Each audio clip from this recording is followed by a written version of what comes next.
Inilahad ng hepe ng Zamboanga City Police, si Senior Superintendent Jose Chiquito Malayo, ang kwento niya sa likod ng kanyang 7 oras na pagkawala kahapon. Kaliwas sa naunang mga balita at pahayag ng mismong Philippine National Police, sabi ni Malayo, hindi siya hinostage. Gagawaran si Malayo ng parangal dahil nakapagpasuko siya ng higit sa 20 rebelde. Yan ang tinutukan ng GMA News Stringer JV Francisco.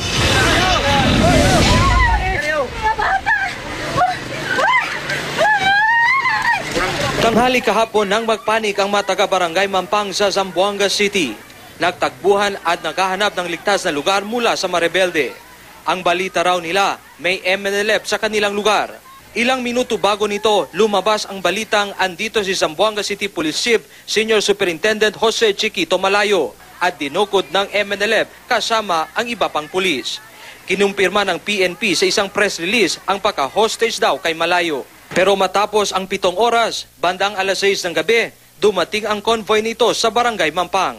Sakay ng puting coaster na ito si Malayo at ang kanyang kasamang pulis. Dala ang 23 miyembro raw ng MNLF na armado. Dumiretso ito sa mga opisyal ng PNP at AFP. Nang humarap sa media, sinabi ni Malayo na di siya dinukot ng MNLF. Pumunta raw siya sa barangay Mampang nang malamang may grupo ng MNLF doon na nagpahiwatig ng gustong sumuko. Nakipag-usap daw siya sa grupo na mula Lamitan, Basilan at sa pangunguna ng leader na si Commander Usong Ugong. Actually, they were looking for somebody to talk to. Wala lang makausap kasi bakbakan na nga. Nagkataon lang talaga na natumbok namin yung grupo nila, pati kami, 4 lang kami. Mula Lunes pa raw nasa Bakawan na ang grupo. Pumunta raw sila sa Zamboanga City para sumama sa isang peaceful march sa Zamboanga City Hall.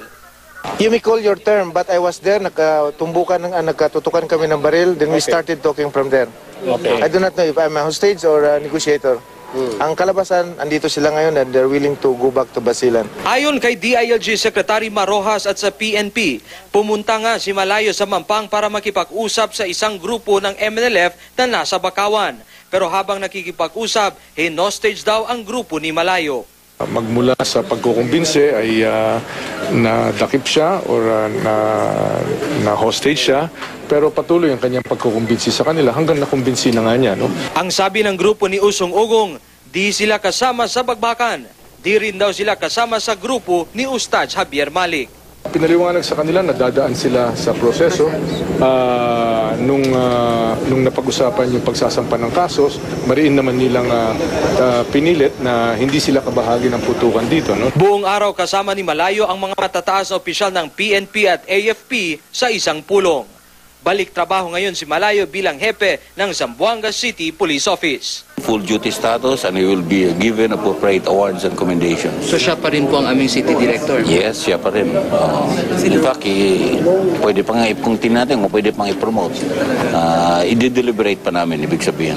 Mula dito sa Zamboanga City, JB Francisco, GMA News.